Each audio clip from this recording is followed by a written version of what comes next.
Et voilà, Moulato. Moulato, bonjour. Où est-ce qu'il est, Moulato? Bah, je le cherche. Ah là là, quel chapeau, un ballon. On a des ballons en costume, des ballons. Vous n'aimez pas les ballons, cher public? Vous en voulez? Vous en voulez? Qui n'aime pas le ballon? Alors, Moulato, bonjour. Bonjour Caroline. Alors, parlez-nous un peu de cette matière, la matière à base de laquelle on confectionne tous ces ballons, ce joli ballon que vous avez sur la tête.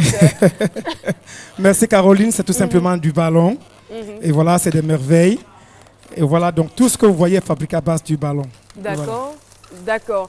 Alors, c'est pour qui? Parce qu'il y a je ne vais même pas dire il y a de gros enfants ici qui veulent les ballons. Voilà, c'est pour qui tout le monde peut. Comme Eliane, comme Alissar et tous les autres. Tout le monde, tout le monde veut les ballons. C'est amusant, c'est pour les anniversaires, les baptêmes, les festivals, les carnavals.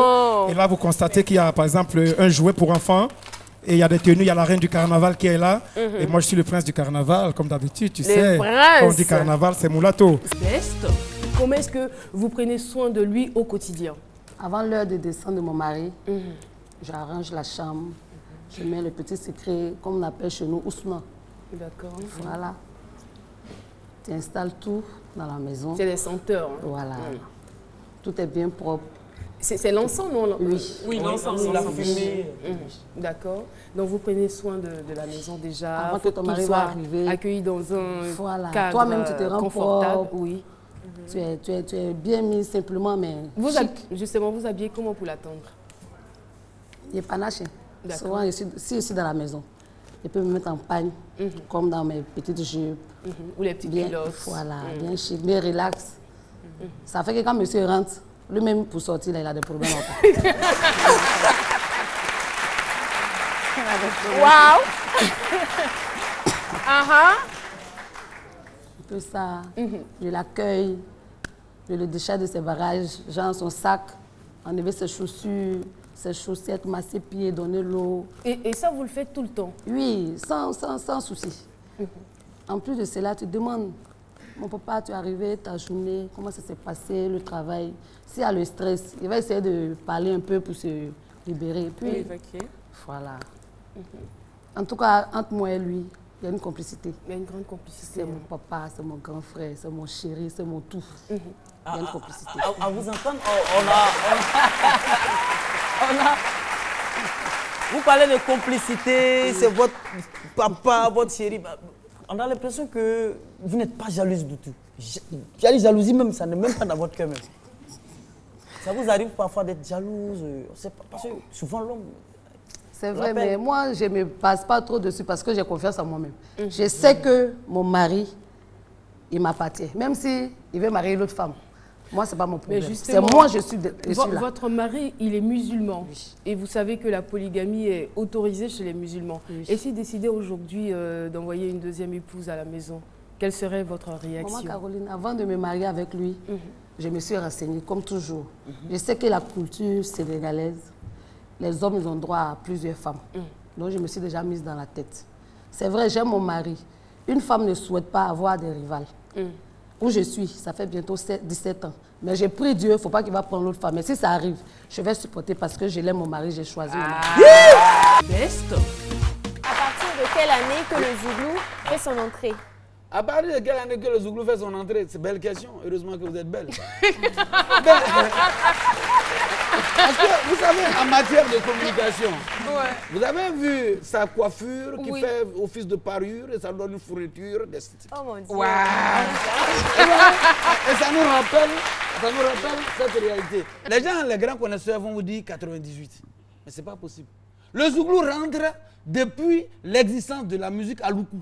Parce que le Zouglou a pour élément fondamental, voire locomotive, le woyo.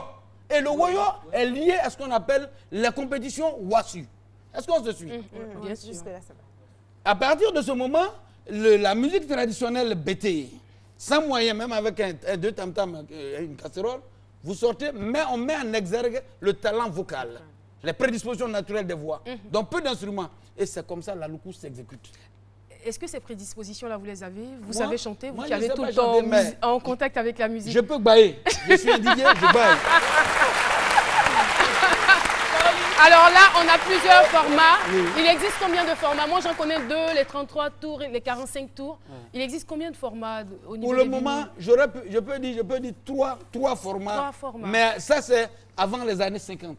À partir des années 46, il y a 3 formats. Le 78 tours, le 33 tours et le 45 tours. Mais le 78 tours, il est plus âgé que le 45 tours. Le 45 tours est plus âgé que le 33 tours. Après le 33 tours, nous passons à ce qu'on appelle la cassette audio. Et aujourd'hui, on est CD, clé USB, 4 mémoires. Et on entend souvent dire que la musique ivoirienne a perdu sa place. Je ne sais pas si vous partagez l'avis. Si oui, qu'est-ce qu'il y a lieu de faire pour qu'on récupère notre place? Il y a un fossé.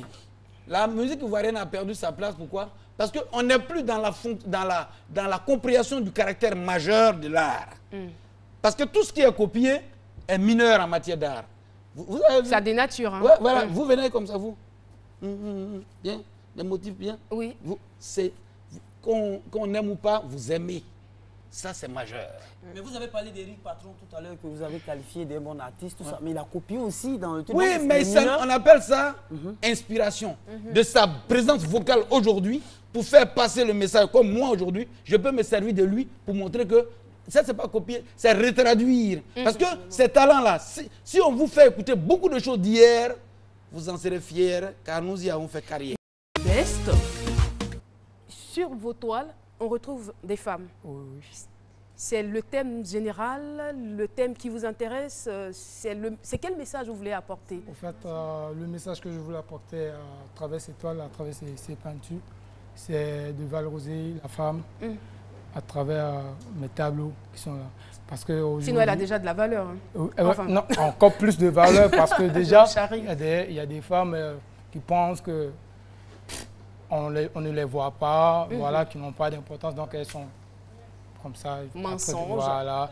Donc c'est pour les emmener. Voilà, elles ont de la valeur. Elles ont de la valeur, elles sont belles. Elles sont belles. Et c'est qui les femmes? C'est les femmes africaines ou voilà. C'est les femmes du monde entier que les vous femmes peignez? Africaines, pas d'abord. Plus particulièrement. Voilà, les femmes africaines, parce que généralement en Afrique ici, on a tendance à se dépigmenter, voilà. Donc emmener la femme noire, la femme africaine à s'accepter, accepter sa couleur de peau. Et justement, je savais que vous alliez venir, c'est pourquoi j'ai arrêté les pommades éclaircissantes. Voilà, maintenant je suis au naturel. Hein. Voilà. Non. Ouais. Bon, on peut aussi non, mais c'est vrai, c'est la vérité. On abusait, voilà. Non, je n'en abuse pas. J'ai tout simplement arrêté parce que je suis fière d'être africaine. Mais justement, en dehors de ça, qu'est-ce qui fait la différence? Qu'est-ce qui vous démarque des autres artistes peintres? Bon, ce qui me démarque des autres artistes peintres, c'est que c'est la technique que j'utilise voilà, dans mon style de peinture. On remarque que les couleurs ne sont pas chaudes, il n'y a que des couleurs froides seulement. Voilà. D'accord. Donc, il y a d'abord ça qui me différencie des autres. Et les matériaux que vous utilisez, c'est quoi? Bon, j'utilise pour ma peinture, bon, il y a le pinceau, mais la peinture d'abord, c'est passe à huile, qui est en forme de goudron. J'utilise pour les tableaux en blanc-noir. Best. Je l'ai rencontré quand j'avais 19 ans et ensuite on a eu 3 ans de relation sans problème. Et quand j'ai accouché de ma première fille à 23 ans, ben, ça n'a pas tout de suite commencé par des coups, mais ça a commencé par des humiliations. Donc des humiliations qui étaient assez récurrentes, fréquentes, je dirais, qui étaient devant tout le monde. Ça pouvait être dehors, ça pouvait être devant ses parents, devant les miens et tout. Et c'est comme ça que ça a commencé. Voilà. En dehors de la musique, lui faisait quoi? Rien. Dans notre couple, j'étais la seule à travailler. D'accord. Voilà, j'étais la seule qui fournissait l'énergie nécessaire donc, pour le bon fonctionnement du foyer, malgré qu'on habitait chez ses parents. Et ça ne vous dérangeait pas? Non, pas du tout. Pas du tout. Ça ne me dérangeait pas. À l'époque, si je peux dire, j'étais vraiment payée à un salaire vraiment minimum. Je gagnais 130 000 francs CFA par mois. Mais j'arrivais à faire des courses pour lui, pour moi et puis pour nos enfants. Voilà. Et la première fois qu'il s'est montré très violent avec vous, c'était quand? Qu'est-ce qui s'est passé? C'était à la suite d'une dispute ou quoi? Je ne peux pas me rappeler la première fois, je me rappelle toutes les fois. Parce qu'on ne peut pas se rappeler la première fois. C'est fort ce que vous dites. Oui, je me rappelle toutes les fois. Dans quelles circonstances ça s'est passé, dans quelles circonstances je suis arrivée à l'hôpital, dans quelles circonstances j'étais en sang où ma mère est venue me chercher en pleurant. Je me rappelle de toutes les fois. Donc je ne pourrais pas dire la première fois, mais par contre je pourrais signifier la dernière fois que ça s'est passé. Quels sont les souvenirs que vous avez gardés et c'était quoi les plus graves? Je me suis déjà fait cracher au visage. Ça, c'est quelque chose d'assez fréquent donc, chez l'homme violent. Donc, se faire cracher au visage, jeter vos affaires dehors en plein minuit, vous empêcher d'aller au travail, par exemple, ou appeler votre patronne parce qu'à 18 h, vous avez terminé de travailler, à 18h30, vous n'êtes pas rentré, par exemple. À l'époque, comme je vous ai dit, je gagnais 130 000 francs CFA par mois. Donc, je travaillais à l'époque pour une agence de communication. Et avec mes 130 000 francs CFA, j'arrivais à faire les courses tous les mois. Et il se trouve que j'ai eu une promotion au bureau. Et avec cette promotion, en fait, je suis passée à 250 000 francs par mois. Je me suis dit intérieurement, il ne faut pas qu'ils sachent que j'ai 250 000 francs maintenant. Il faut plutôt que je garde ça pour moi et que je continue à pourvoir aux besoins. Donc, au cas où il a besoin de quelque chose, au cas où moi j'ai besoin de quelque chose, au moins, voilà, je sais que tous les mois j'ai 250 000, mais il va calculer 130 000 dans ma poche. Je dis OK. Donc, je pense que monsieur a dû remarquer que les courses avaient augmenté ou je ne sais pas quoi. Mais il avait remarqué un truc. Un changement. Un changement. Et comment il m'a fait un fauteuil blanc, bah, j'ai passé un sale quart d'heure tout simplement parce qu'il me demandait de faire sortir mes fiches de paie. Et je n'ai pas voulu, je n'ai pas cédé, je n'ai pas fait sortir mes fiches de paie. C'est votre mari? Non, ce n'est pas mon mari, je précise, je n'ai jamais été mariée. Donc c'est mon copain, c'était mon copain. Votre conjoint? Voilà, mon conjoint, si on peut dire comme ça. Et il vous a même poussé une fois dans les marches? Dans les escaliers. Pendant que vous étiez enceinte? Enceinte de 7 mois. Voilà, et j'ai gardé un très mauvais souvenir d'ailleurs parce qu'à la suite de ça, j'ai été déshabillée même dans le jardin. C'est ma belle-mère qui a pris un morceau de pagne pour venir me recouvrir. Donc, étant enceinte de 7 mois, déshabillée dans le jardin devant les nounous. Donc, vous pouvez au moins imaginer le genre d'humiliation que j'ai vécu. Et donc, ça, voilà. ça ne s'est pas arrêté là? Après ça, ça ne s'est pas arrêté là. Ça ne s'est pas arrêté là parce qu'à chaque fois qu'il y avait ça, il y avait pardon. Pardon, il y avait, je viens demander pardon, je suis désolée, il y avait des larmes, il y avait des regrets et tout. Donc moi, je me disais, je recherchais en lui l'homme qui allait changer. Je me disais à chaque fois qu'il allait changer, que ça allait être la dernière fois qu'il me tapait, mais non, mais ça n'a jamais été la dernière fois, sauf quand j'ai décidé. Vous êtes designer, voilà, et ce qui me fait un peu bizarre, c'est que vous avez une formation atypique, une formation qui n'a rien à voir avec la mode. Ouais. Alors la mode pour moi, je dirais que c'était un appel. Et j'ai commencé, je fais les accessoires. Vous avez répondu à l'appel? Oui, j'ai répondu à l'appel avec plaisir, disons, ouais, parce que j'ai toujours été fan de la mode. D'accord. Donc voilà, nous faisons les chaussures, les accessoires, et nous faisons plus même les accessoires. C'est par ça que vous avez commencé les chaussures? C'est par ça que nous avons commencé. Nous avons d'abord commencé par les chaussures. Et aujourd'hui, depuis 2 ans de cela, et depuis 2 ans maintenant, nous avons lancé une ligne de vêtements. Voilà. Mais comment est-ce qu'on peut définir ce style? Alors, Samara, notre particularité, c'est le tissu africain.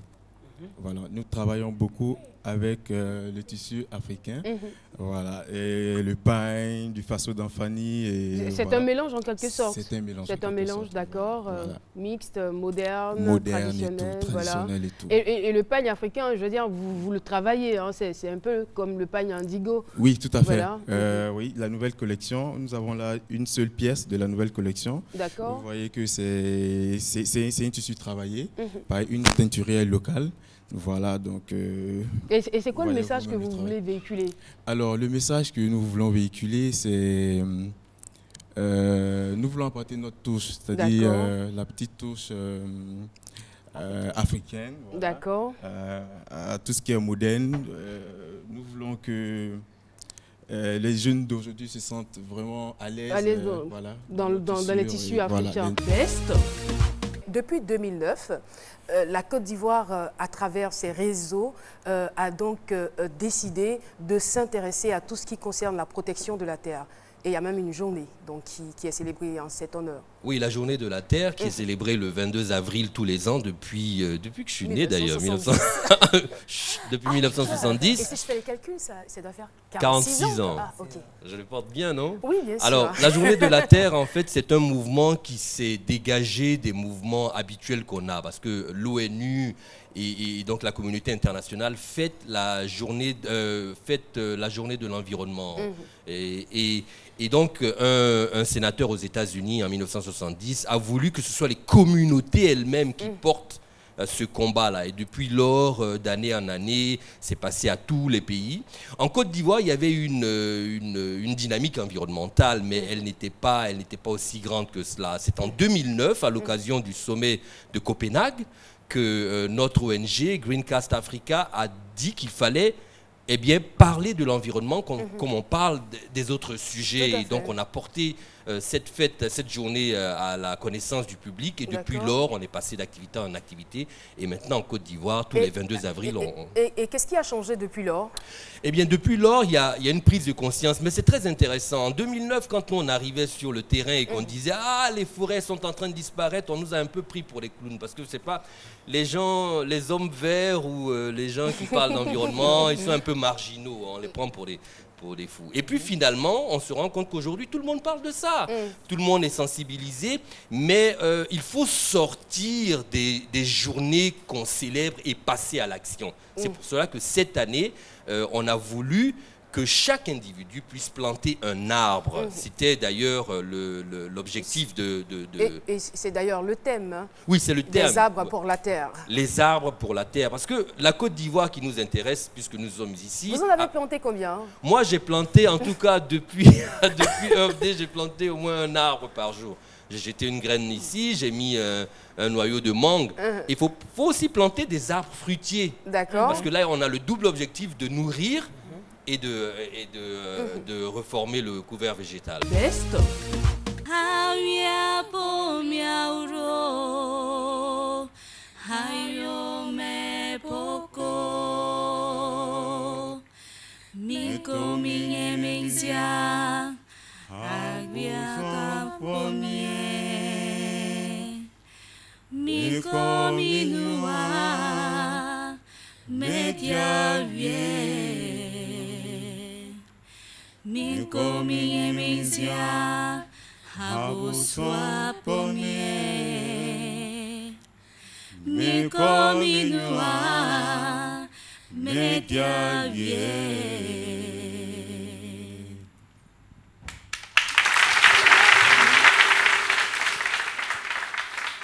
Memale chang sanki,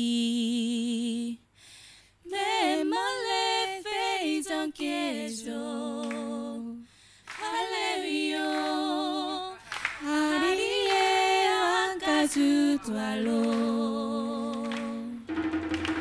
Memale chang sanki, memale fei chang kejo.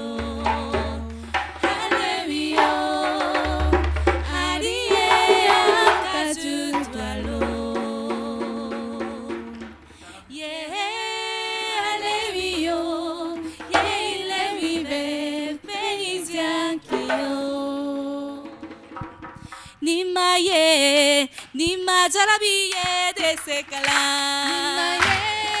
Jarabi nimiye de sekala. Nima jarabiye de sekala. Jarabi nimiye de sekala. De sekala la de sekala. De sekala la de sekala. De sekala jarabiyo de sekala.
j'aimerais savoir, est-ce que déjà, quand le bébé est dans le ventre de la maman, on peut avoir un aperçu de sa personnalité? Oui, absolument.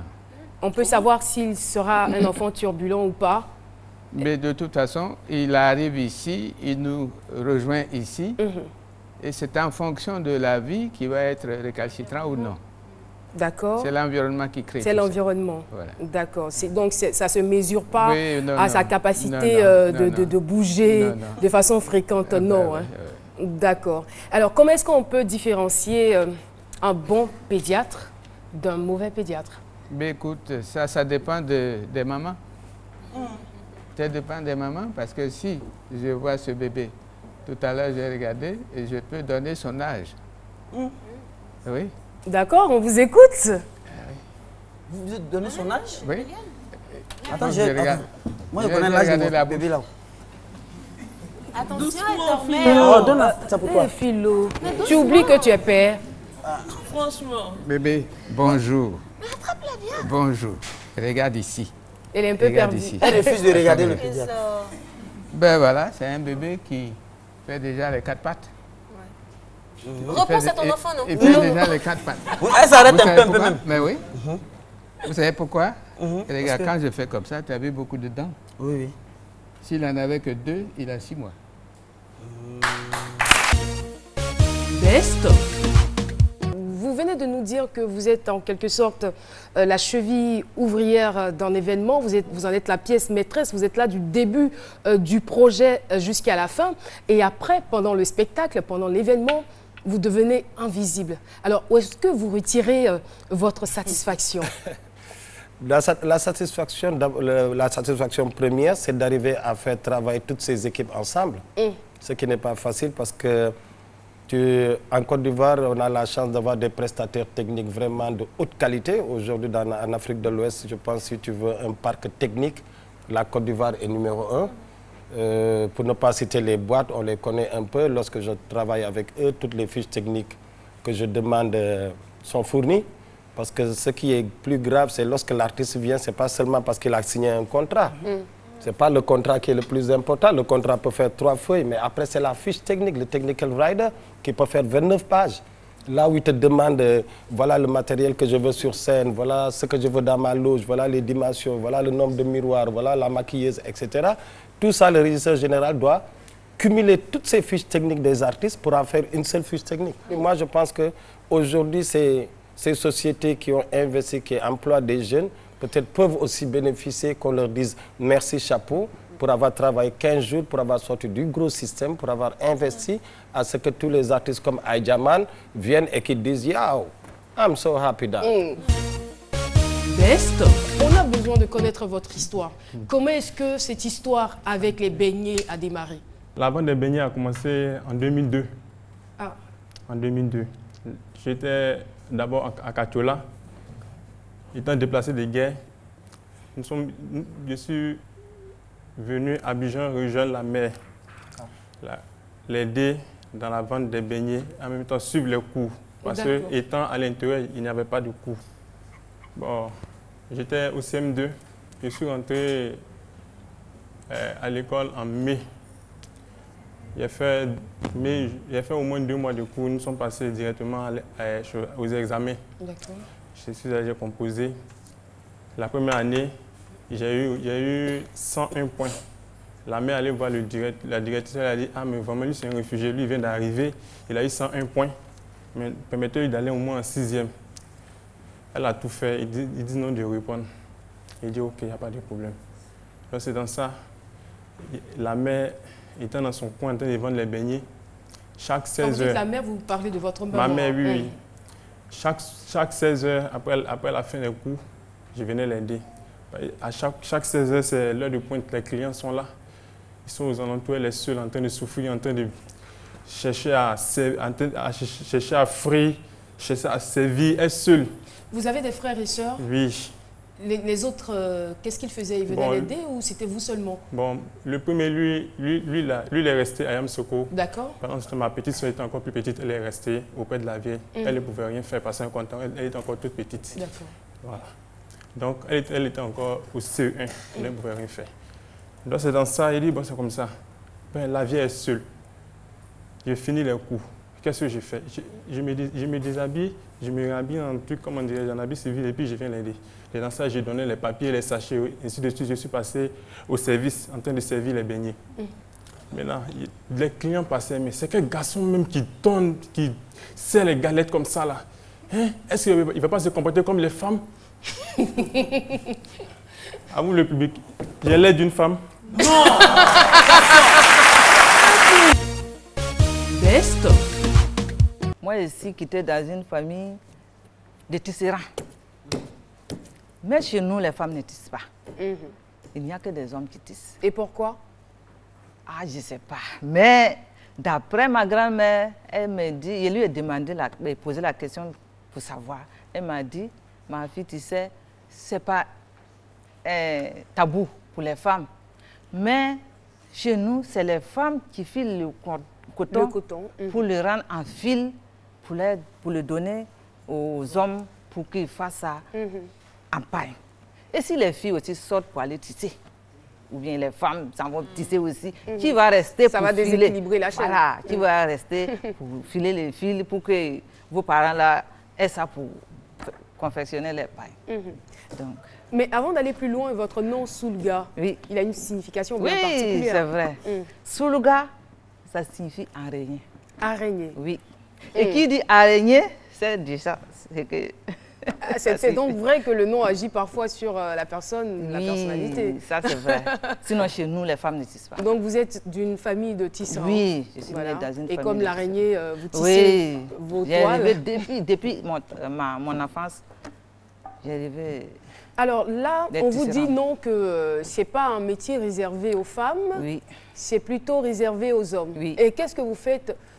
Vous décidez de regarder, d'attendre ou c'est quoi? Non. Je rêve chaque jour que Dieu fait de me permettre de faire ce boulot que j'ai tant rêvé. Et c'est quoi les moyens que vous vous donniez pour atteindre cet objectif? Vous savez, un jour, il y a une femme qui tissait dans notre quartier. Là, c'était au Burkina. Hein? Oui. Donc, j'ai dit à mon mari, accompagne-moi, je veux un pain traditionnel. Donc, il m'accompagne. Arrivé chez la tisserande, je lui ai posé la question de savoir si une femme peut tisser. Elle m'a dit oui. J'ai dit, ah, mais chez nous, on dit que la femme n'est. Elle m'a dit, c'est vrai, il y a des régions que ça se fait pas. Mais en ce moment où on parle de l'émancipation de la femme, si tu veux le faire, si c'est ton rêve, il faut venir. Je vais t'apprendre. Mais je veux dire, avant de rencontrer cette femme-là, est-ce que vous avez manifesté le désir de tisser à vos oncles, à votre papa? J'ai dit ça plusieurs fois à mon oncle même. Ils n'ont pas accepté. Mais quand mon oncle est à quelque part en train de lancer, parce qu'il faut lancer le fil d'abord pour les rendre, pour le mettre dans le truc, pour que ça devienne truc. Et puis tu tisses maintenant. Donc, je m'en vais souvent en cachette pour l'aider. Parce que là où les hommes sont en train de tisser, même une fille ne passe pas. On te dit, si tu passes par là, ils vont te ligoter. Si elle ne finit pas de tisser, ils ne vont pas te défaire. Aucune présence féminine. Oui, c'est comme ça. Pour nous faire effrayer, pour qu'on ne vienne pas. Pour que vous ayez peur. Et là, vous vous mettez... En fait, il n'y a rien. Vous vous cachez, vous mettez un peu loin pour regarder comment ça se passe. Mais moi, tout le temps, j'étais à côté seulement. Best. Oui, Ami, n'oublie pas de me ramener du beurre de karité du Burkina, hein. Tu n'as pas quoi? Oh, ma chérie, si c'est pour l'argent, ne t'inquiète pas. Je t'enverrai ça par mon Move Money. Avec Move Money, envoyez et recevez de l'argent du Burkina Faso, Bénin, Niger, Togo et même la France. Tapez étoile 155, étoile 1, étoile 3, dièse. Move Money, là, c'est quand tu veux et où tu veux. C'est encore mieux avec Move Money. Move, no limit.